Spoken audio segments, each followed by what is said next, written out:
할렐루야. 반갑습니다. 네, 부족한 사람을 강단에 세워주시고 또 설교하게 하신 우리 김태일 담임 목사님과 교회와 당회에 감사를 드립니다. 오늘 주어지는 말씀을 우리가 받을 때에 성령 하나님께서 나에게 주시는 하나님의 말씀, 우리 가정과 또한 교회에 주시는 하나님의 말씀으로 받으시며 아멘 하시기 바랍니다. 네, 오늘 본문에는 베드로가 폭풍 속에서 예수님을 만나 물 위를 걷다가 빠지는 내용이 담겨 있습니다. 성경의 많은 내용들을 성화, 그림에 담은 그 성화들이 많은데요, 제 기억 속에 본문을 담은 성화가 기억이 납니다. 아마 기억하실 겁니다. 본문과 관련된 성화의 내용은 이렇습니다. 불쌍한 베드로가 물속에 반쯤 빠져 있습니다. 그리고 그 검푸른 물속에서 손을 내밀고 있죠. 그리고 그 내미는 손을 예수님께서 굳게 붙잡고 계시는 장면입니다. 그런데 오늘 저는 우리가 이 시간 간과하지 말아야 할 중요한 한 가지 부분에 주목해 보고자 합니다. 비록 잠깐의 순간이었지만 베드로가 물 위를 걸었다는 점입니다. 인류 역사 이래로 예수님 이외에 물 위를 걸었던 사람이 있었을까요? 베드로 뿐이었습니다. 우리가 일반적으로 베드로를 생각할 때는 한없이 부족한 사람, 믿음이 없던 사람, 철없던 베드로라고 기억할 수 있겠지만, 오늘 베드로가 잠깐이라도 물 위를 걸었다라는 그 점에 주목해 보면서 오늘 말씀을 시작해 보고자 합니다. 오늘 사건의 출발이 되는 22절의 시점은 빈들에서 예수님께서 오병이어로 수많은 사람들, 여자와 어린 아이들을 제외한 5,000명을 먹이신 사건, 바로 그 이후였습니다. 예수님께서 적은 떡과 물고기를 축사하시고 사람들에게 떼어주셨을 때에 그 어마어마한 사람들이 그것을 먹고 모두 다 배가 부르고 또 먹을 것이 남게 되는 기적의 역사가 일어났습니다. 예수님이 함께 하신 그곳에, 예수님이 계신 그곳에 풍요로움과 체험의 역사가 일어난 것이죠. 그런데 놀라운 이 사건 이후에 예수님은 즉시 제자들을 재촉하십니다. 제자들을 호수 건너편으로 보내시죠. 요한복음에서는 사람들이 예수님을 왕으로 삼으시려고 하자 예수님이 이것을 피하시기 위하여서 제자들을 호수 건너편으로 보냈다라고 설명하고 있습니다. 그리고 그 이후에 이제 오병이어 사건과는 완전히 상황이 다른 인생 최대의 위급한, 위험한 일을 맞이하게 된 것이죠. 그렇습니다. 하나님께서는 우리를 오병이어 사건처럼 우리를 항상 영적으로 풍성한 말씀과 또한 먹을 것으로 풍요로운 곳으로 우리의 삶을 인도하실 때가 있습니다. 그렇지만 또 때때로는 우리를 거칠고 보장이 없는 길에 서게 하실 때가 있다라는 것입니다. 의지할 것 하나가 없고 동아줄 하나 붙잡을 것이 없는 길에 서게 하실 때가 있죠. 그리고 그 길에서 우리의 믿음을 측량하십니다. 우리의 믿음을, 내가 내 믿음 보게 하시고, 그렇지만 또 그 믿음을 성장하게, 성숙하게 하십니다. 오늘 우리가 이 말씀을 묵상할 때에 여기 폭풍 가운데 있었던 제자들의 마음으로 함께 묵상해 보고자 합니다.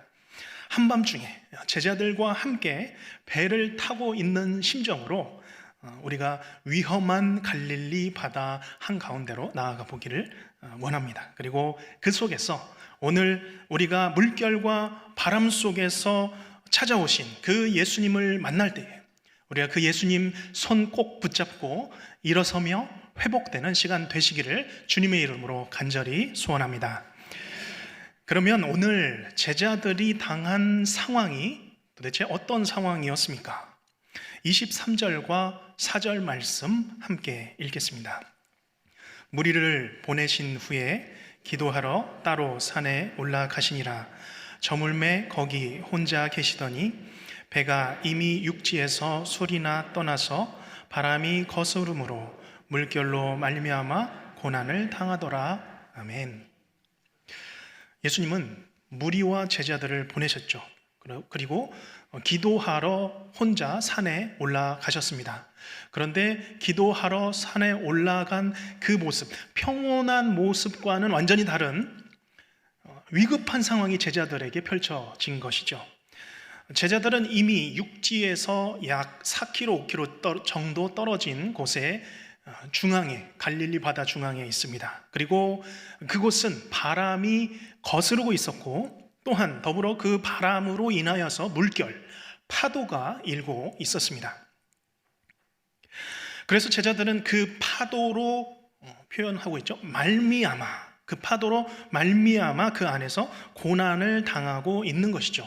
노를 열심히 저으면 그 갈릴리 호수, 바다 같은 호수를 한두 시간이면 건너갈 텐데 밤 사경이라고 한 시점을 보면 약 8시간 이상을 바다에서, 그 호수에서 헤매고 있었던 것입니다. 지금 제자들이 당하고 있는 고난은 겹겹의 고난입니다. 심상치 않은 것이죠. 한 번에 여러 고난이 지금 겹쳐서 들어오고 있습니다. 게다가 갈수록 더욱더 이 고통이 심해져서 내 힘으로는 아무 힘도 쓸 수 없는 그런 상황에 처해진 최악의 상황을 맞이한 것입니다. 특별히 여기 그들이 물결에 당하는 고난이라는 단어는 바사니조라는 헬라어 단어인데요, 단순한 아픔, 고통 그 정도가 아닙니다. 고문 정도의 고통입니다. 극심한 고통, 계속되는 고통이죠. 또 다른 의미로는 산모가 느끼는 해산의 진통으로도 해석이 됩니다. 그 고난이 멈추지 않고 지속되는 고통인데 계속해서 때리고 자극하는 고통입니다. 견디지 못할 정도로 멈추지 않고 계속 때리고 있는 것이죠. 길을 가다가 보면 그냥 소나기 정도가 아닌 태풍급의 폭우를 경험할 때가 있습니다. 그럴 때면 그 튼튼한 우산도 힘을 제대로 쓰지 못합니다. 차를 가지고 계신 분들은 와이퍼로 아무리 열심히 닦아도 내리는 비 때문에 앞을 보지 못하는 그런 상황에 처해지게 됩니다. 그 가운데서 앞차의 비상등도 보이지 않고 물이 점점 도로를 차게 되면 안전한 곳으로 피해야죠. 그래서 안전한 곳에 있다가 비가 멈추면 움직여야 합니다. 그래도 이런 폭우는 잠깐입니다. 조금만 버티면 지나가죠. 그러나 지금 갈릴리 바다의 폭풍은 예사롭지가 않습니다. 한 번 맞는 고통이 아니라 계속해서 맞은 자리를 계속해서 치는 고난입니다. 지금 당장 제자들은 지금 그곳을 빠져나가기 위해서 몸부림을 치고 있습니다. 살기 위해서, 내 삶의 자리에서 낑낑대면서 노를 젓고 졌는데, 몸부림치는데, 그런데도 이 피할 수 없는 고난을 맞이하고 또 맞이하고 있는 것이죠. 마치 우리 사는 삶과 매우 닮아 있습니다. 우리의 모습과 비슷한 것이죠. 자, 그런데 어떤 이유에서인지 잘 읽어보면 이 순간 제자들은 예수님을 찾지 않습니다. 예수님이 보이지 않으면 지금 당장 제자들은 이 고통을 빠져나기 위해서 예수님을 부르짖어야 하는데, 찾아야 하는데 부르짖지 않습니다. 찾지 않습니다. 제자들은 지난 저녁 오병이어의 놀라운 기적을 경험했습니다.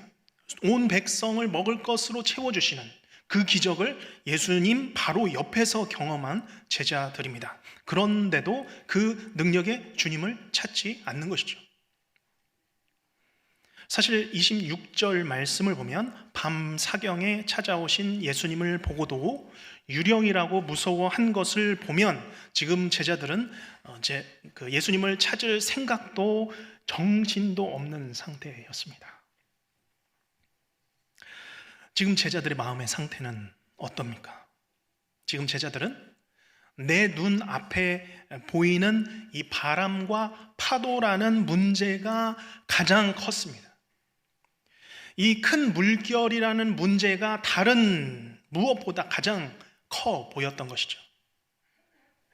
그런데 자신들이 당면한 이 큰 문제는 예수님을 가려버린 것입니다. 예수님이 보이지 않습니다. 내 문제가 예수님을 가려버렸습니다.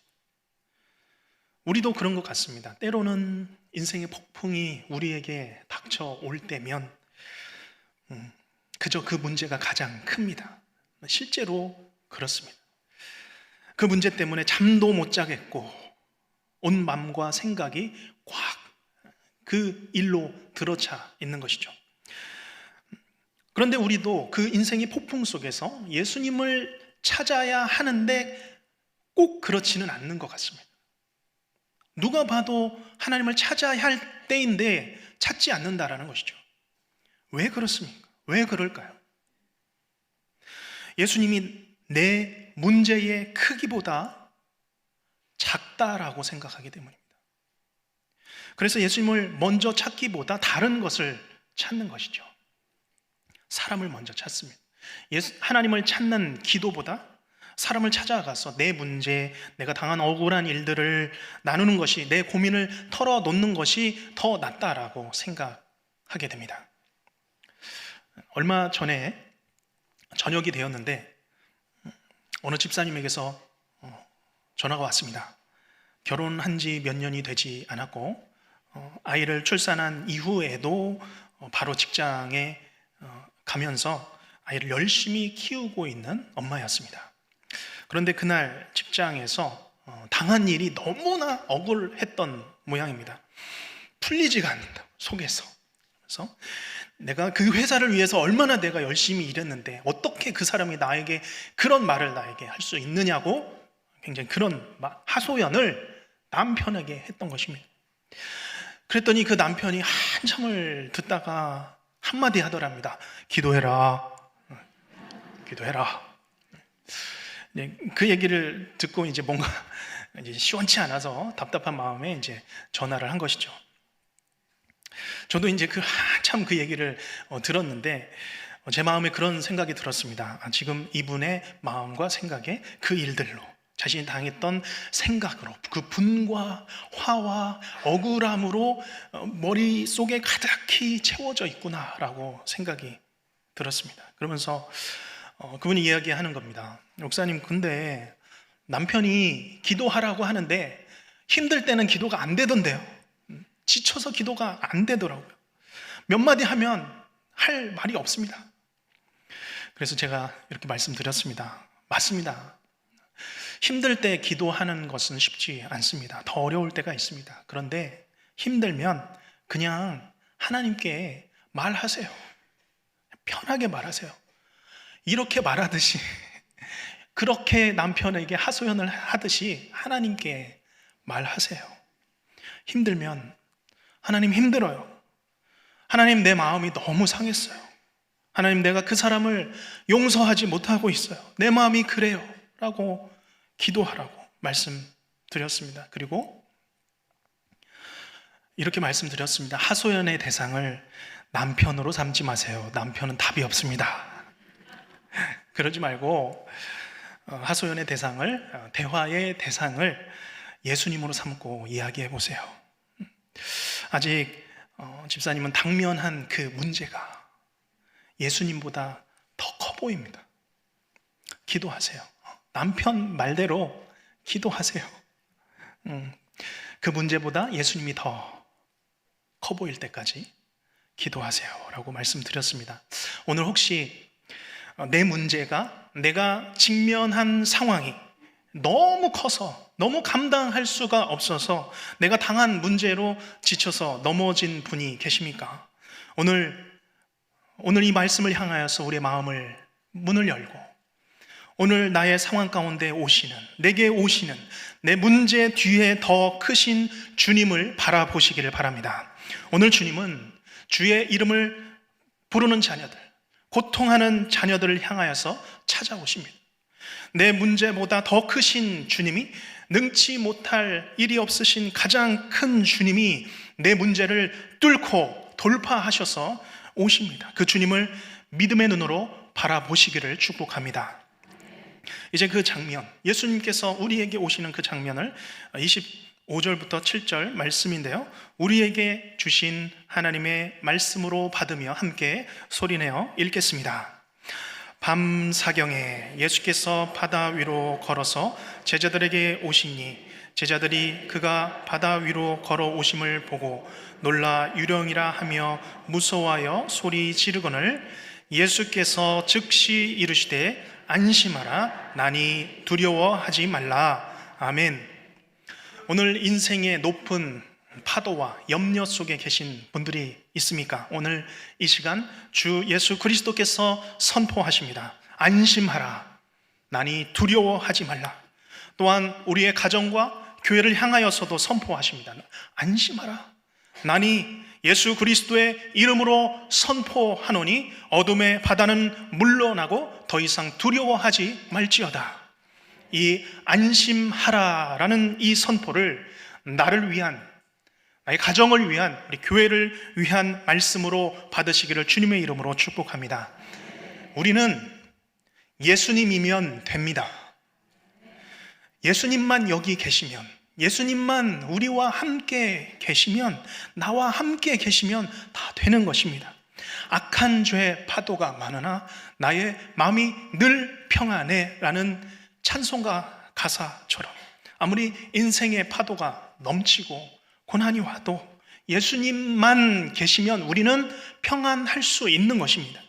제자들이 이 순간 거친 물결에 휘말렸었는데, 거친 이 물결로 말미암아 시달렸었는데 예수님이 그 거친 물결 위에 임하십니다.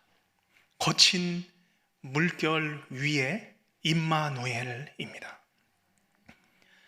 이 땅 위에 성육신 하신 예수님이 오늘 제자들이 당한 가장 큰 문제 위에 임마누엘 하시는 것이죠.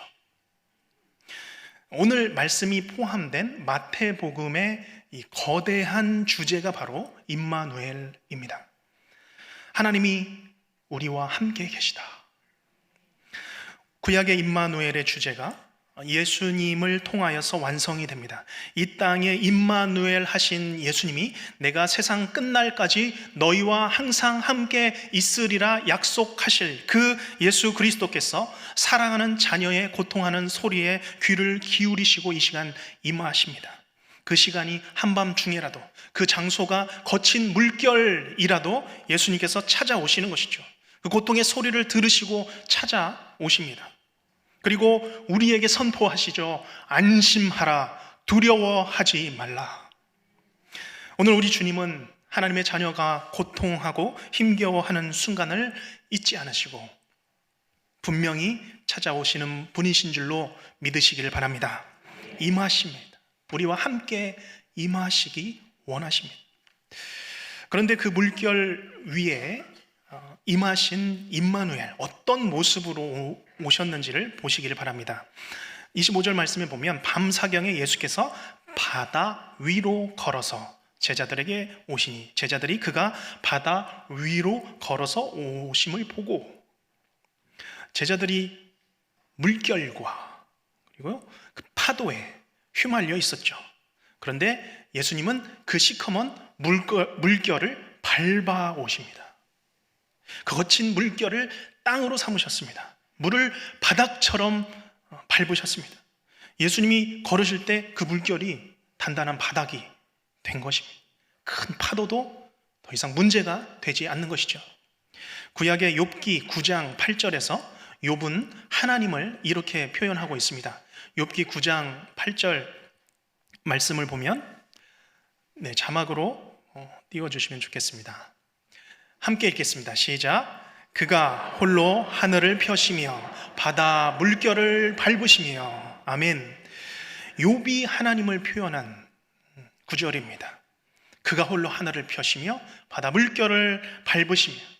하나님이 바다 물결을 밟으신 것과 같이 지금 이 순간 예수님은 하나님의 그 권위로 모든 문제보다 크신 능력을 가지신 분이심을 보여주는 것이죠.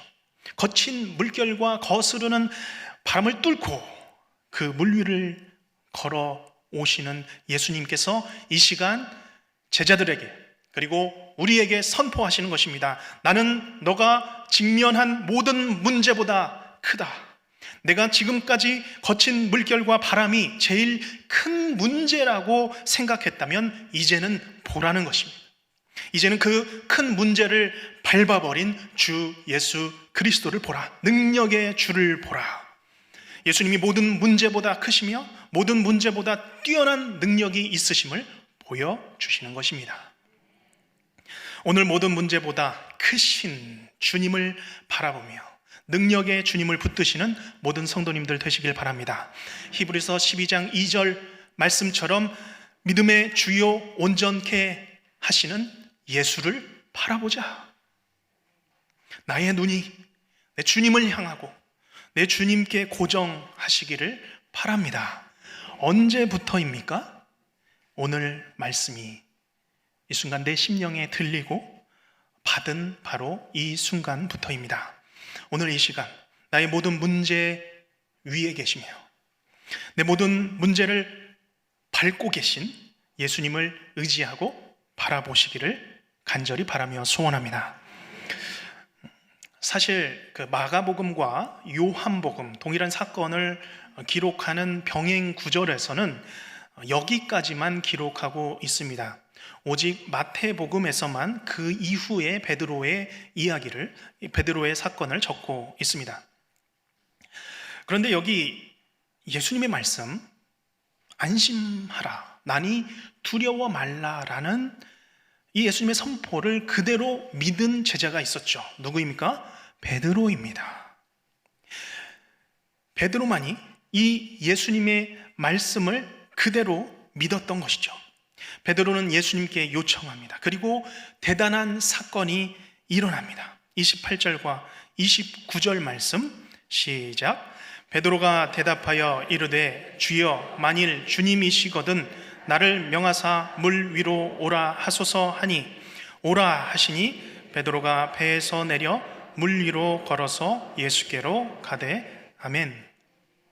베드로는 지금 예수님의 말씀에 안심했습니다. 왜 그렇습니까? 예수님께서 안심하라고 말씀하셨기 때문입니다. 베드로는 지금 두려운 것이 하나도 없습니다. 왜냐하면 예수님께서 두려워하지 말라라고 하신 말씀을 그대로 받았기 때문입니다. 베드로는 예수님께서 말씀하신 그 선포를 그대로 믿고 그대로 받았습니다. 그리고 그 예수님을 이 순간 바라보니까 내가 당한 문제가 그 위급한 위험한 문제가 작아진 것이죠. 너무 작게 보였습니다. 물결도 바람도 똑같이 불고 있었지만 이제는 그것이 더 이상 문제가 된 것이 아니죠. 이제는 예수님이 가장 크게 보인 것입니다. 그 시커먼 물속으로 저는 못 갔을 것입니다. 저는 물이 좀 무섭습니다. 저는 물이 좀 많이 무서운 사람입니다. 왜냐하면 물도 무서운데 지금 한밤중이잖아요. 아무것도 보이지 않는 그 깊은 바닷속을 뛰어드는 것 쉽지 않습니다. 이전에 베드로라도, 그죠? 베드로가 어부였으니까 헤엄을 잘 치니까 빠졌을 것이다라고 생각하시겠지만 더 그것을 잘 알고 있던 베드로는 이전의 베드로라면 더 뛰어들지 못했을 것입니다. 그러나 지금 베드로는 다릅니다. 믿음이 있습니다. 주님이 여기 임마누엘로 계시기 때문입니다. 그래서 그 믿음을 가지고 간청하는 것이죠. 예, 주님 나를 명하사 물 위로 오게 하소서, 물 위로 나를 오게 하소서 하는 그 믿음, 그 믿음의 근거가 어디에 있습니까? 그 베드로가 순간적으로 가진 순간적인 감정의 확신입니까? 그것이 아닙니다. 베드로는 지금 물을 정복하신 예수님, 내 앞에 계신 예수님, 물 위에 서 계시는 예수님 그 자체가 베드로의 믿음의 근거요, 증거인 것입니다. 이에 예수님의 대답이 무엇이었습니까? 오라, 오라, 두려워하지 말고 오라. 어디로 오라는 걸까요? 그 시커먼 물속으로 뛰어들라. 내가 안전하다고 생각했던 나의 배를 떠나서 물결과 바람이 일고 있는 그 물로 뛰어들라입니다. 여기 중요한 포인트가 있습니다. 물 위로 걷기 위해서는, 주님이 원하시는 그 순종의 길을 걷기 위해서는 배 밖으로, 안전한 배 밖으로 나와야 된다는 것이죠. 안전한 배 밖으로 나와서 머리로 이해할 수 없는 깊은 바다를 걸어야 합니다. 하나님의 능력을 내가 진정으로 경험하기를 원한다면 나의 안전선을 벗어날 수 있어야 된다는 것이죠. 그 안전선은 내가 정해놓은 한계선입니다. 경계선입니다. 그곳은 아직 환경이 준비되지 않은 그런 곳일 수 있습니다. 배 밖이라고 하는 곳은 도저히 이성적으로 이해할 수 없는 시간이나 상황일 수 있습니다. 그러나 그 순간에 주님 순종합니다. 아직 보이지 않는 길이지만, 아직 위험해 보이고 안전하지 않은 길이지만 주님이 오라 하시니 내가 걸음을 떼겠습니다 고백하고 걷는 것입니다. 창세기 12장 1절 2절에 보면 아브라함이 등장합니다. 아브라함은 갈대아 우르라는 상당히 큰 도시에 살던 평범한 남자였습니다. 아직 임신하지 못하는 아내를 데리고 있던 아브라함에게 어느 날 하나님의 음성이 들립니다. 우리 창세기 12장 1절과 2절 같이 읽겠습니다. 시작. 여호와께서 아브라함에게 이르시되 너는 너의 고향과 친척과 아버지의 집을 떠나 내가 내게 보여줄 땅으로 가라.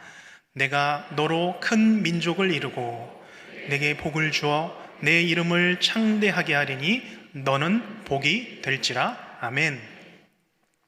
조상 때부터 대대로 살아온 땅을 떠나라는 것, 안정된 생활과 삶의 방식을 떠나라는 것입니다.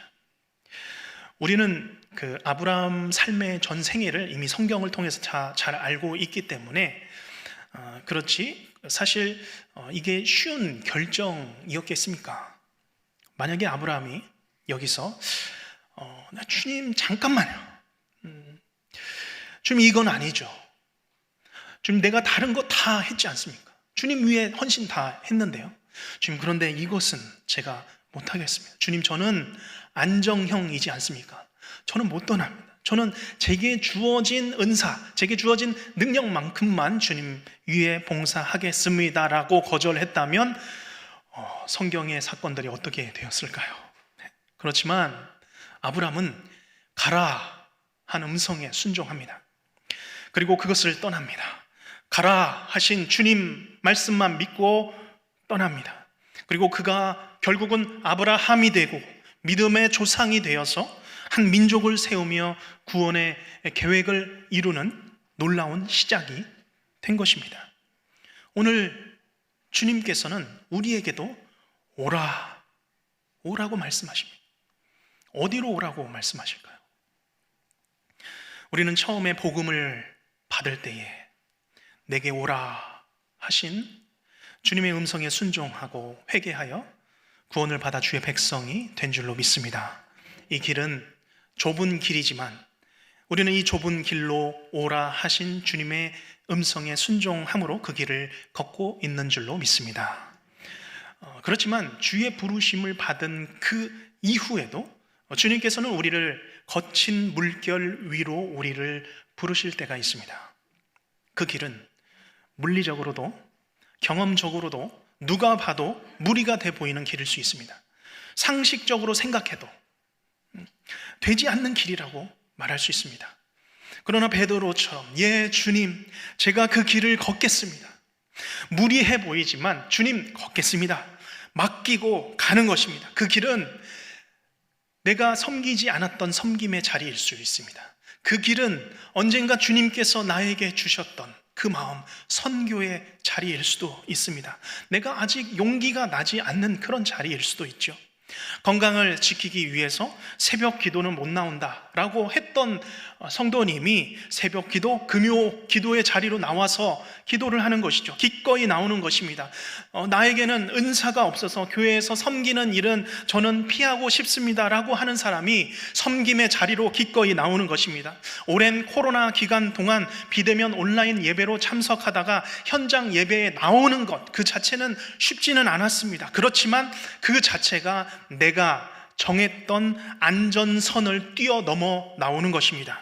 그러면 우리를 믿음으로 물결 위를 걷게 하시고 감당하게 하시는 줄로 믿습니다. 남들이 뭐라고 해도 내가 그 길 걷게 하시고 승리의 길을 걷게 하시는 것입니다. 그런데 이때에 중요한 것 한 가지가 있습니다.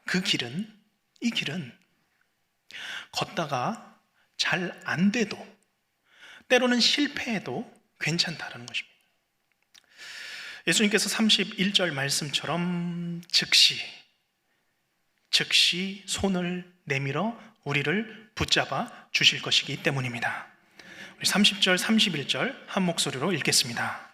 바람을 보고 무서워 빠져가는지라 소리 질러 이르되 주여 나를 구원하소서 하니 예수께서 즉시 손을 내밀어 그를 붙잡으시며 이르시되 믿음이 작은 자여 왜 의심하였느냐 하시고 아멘. 무슨 일인가요? 잘 걸어가던 베드로가 바람을 보더니 무서워 물속에 빠져가고 있는 것이죠. 우리는 이 장면에서 예수님이 베드로의 연약함, 그 믿음 없음, 참 한심한 그런 부분에 이렇게 말씀을 읽다가 집중하는 경향이 있습니다. 아마도 그 베드로의 믿음 없음의 연약함이 너무나도 우리와 닮아 있어서 그런 것 같습니다. 그러면 예수님께서 과연 이 베드로를 정말 그렇게 심하게 질책하고 있는 장면일까요? 저는 이 본문을 그렇게 묵상하지 않았습니다. 분명히 예수님께서 29절에 베드로가 물 위를 믿음으로 걸었던 것을 기뻐하셨다고 생각이 들었습니다. 그런데 베드로가 바람을 봤죠. 다시 무서워했고 빠져가기 시작했습니다. 그때 어떻게 합니까? 즉시 손을 내밀어서 베드로를 붙잡아 주신 것입니다. 믿음이 작은 자요, 믿음이 조금이라도 더 있었더라면 더 걸을 수 있었을 텐데 의심이 생겼구나. 그렇지만 잘했다 입니다. 저에게 두 아이가 있는데요, 어렸을 때 바쁜 시간을 쪼개서 자전거 타는 법을 가르쳐 주었습니다. 사실은 얼마 전에 중2 큰딸아이가 저에게 아빠 고마워요 라는 말을 직접 했습니다. 알고 보니 학교 체육 시간에 자전거 타기 실습 시간이 있었는데 자기가 너무 잘 탔다라는 것이에요. 그래서 자전거를 가르쳐준 아빠에 고맙다는 인사를 한 것입니다. 제 자신이 정말 무척 뿌듯했습니다. 제가 이런 아빠입니다. 아이들에게 자전거를 가르쳐 본 분들 알고 계실 겁니다. 어떤가요? 아버지가 뒤에서 자녀를 잡아주죠. 자녀가 앞에서 발을 구르면서 웬만큼 균형을 잡을 때까지 뒤에서 잡아주는 것입니다. 그러다가 중심을 잃는 것 같으면 잃으면 안 되죠. 중심을 잡는 것 같으면 손을 살짝 놓습니다. 그러면 이게 아이가 가다가 한참을 가다가 뒤를 돌아보죠. 그러면 아빠가 없는 것을 보면 아이 깜짝이야 하면서 바로 넘어지고 다치기도 하는 것입니다. 자, 그런다고 이렇게 넘어진다고 자전거를 가르쳐주는 아버지가 아이 너 참 자전거를 못하는구나, 누굴 닮아서 이렇게 균형도 못 잡니, 응? 됐다 아유 힘들다, 나 못하겠다 하는 그런 아버지가 있을까요? 없죠. 그런 아버지가 어디 있겠습니까? 그렇지 않습니다. 뒤에서 잡아주는 아버지는 다시 자전거를 일으켜 세우고 말하죠. 잘했다. 처음에는 다 그런 거야. 다 넘어진다. 다들 그래. 너만 그런 거 아니야. 다시 타보자. 그리고 말하죠. 다시 해보자. 아빠가 뒤에서 잡아줄게. 그렇게 뒤에서 아버지는 넘어질 것 같으면 다시 잡아주고 다시 잡아주면서 사랑의 마음으로 실패해도 다시 일으켜 세워서 아이에게 자전거 타는 법을 가르쳐 주는 것입니다. 자전거를 타지 못하는 아이에게는 충분히 두려운 상황일 수 있습니다. 그러나 든든한 아버지가 뒤에서 잡아주고 있구나라고 생각한다면 아이는 다시 발을 구를 수 있는 것입니다. 그리고 마침내 혼자 발 구르는 법을 터득하게 되는 것이죠. 우리에게는 누구나 믿음이 있습니다. 다 있습니다. 그런데 그 믿음의 길을 잘 걷다가 잘 살다가 넘어집니다. 다시 일어나서 또 다시 살다가 잘 걷다가도 또 넘어지고, 그럼에도 예수님께서는 내가 다시 그 거친 물 위를 걷도록 우리를 부르십니다. 오라, 오라. 오늘 예수님께서는 이 베드로를 기뻐하셨을 것입니다. 그리고 넘어져도 즉시 손을 내미셔서 죽지 않도록 아예 힘이 빠지게 두시지 않고 다시 일으켜 세워 주십니다. 오늘 우리는 하나님께서 우리를 부르시면 정말 다른 사람이 모두가 아니라고 해도, 모두가 다 불가능하다고 해도 나는 하나님 믿고 그 길을 걷는 것입니다. 그것이 거친 물결 위에 임하신 임마누엘 주님을 붙들고 물 위를 걷는 삶입니다. 그 길을 걷다가 넘어져도 됩니다. 괜찮습니다. 주님 손잡고 다시 일어서면 되는 것입니다. 원래 믿음의 길이라는 것이 그런 것이죠. 그 길이 때로는 위험해 보이는 길일 수도 있습니다. 그 길은 외로운 길이기도 합니다. 그 길은 어쩌면 다른 길보다 수고로운 길이고 견디기 쉽지 않은 길일 수도 있습니다. 그러나 그것이 내 주님이 주신 길이라고 믿으시길 바랍니다. 정말 그렇게 믿으시길 바랍니다. 제가 그 믿음의 길을 응원하겠습니다. 오늘 이후에 이제 주님 손 붙들고 다시 일어나 나아가시길 바랍니다. 오늘 그 길을 걷는 주님의 자녀들에게, 주님의 백성들에게 물결 위의 길이 열릴 줄로 믿습니다. 예전에 목욕탕에 가게 되면 이런 구절이, 명언이 있죠. 맡기지 않은 물건은 책임지지 않습니다. 주인에게 맡기지 않았는데 주인이 어떻게 책임을 지겠습니까? 우리 주인이신 주님께 우리의 모든 것을 맡기신다면 하나님께서 책임지시는 것입니다. 오늘 하나님께서는 우리가 모든 두려움을 벗어버리고 하나님께 맡기기를 원하십니다. 혹시 하나님께서 가라고 하시는데도 걱정하며 주저하고 있는 길이 있다면 이제는 걸어가시기를 바랍니다. 긴가 민가 하고 고민하고 있지는 않습니까? 그거 선택하면 분명히 고생 길인데 하고 있지는 않습니까? 주님이 가라고 하시면 믿고 걸어가시기를 바랍니다. 인생의 거친 물결 속에서, 파도 속에서, 바람 속에서 주님을 만나시기를 바랍니다. 거친 물결 위에 임하신 임마누엘 주님을 만나심으로 주님의 인도하심을 받는 개선의 모든 성도님들이 되시기를 주님의 이름으로 축원합니다. 기도하겠습니다.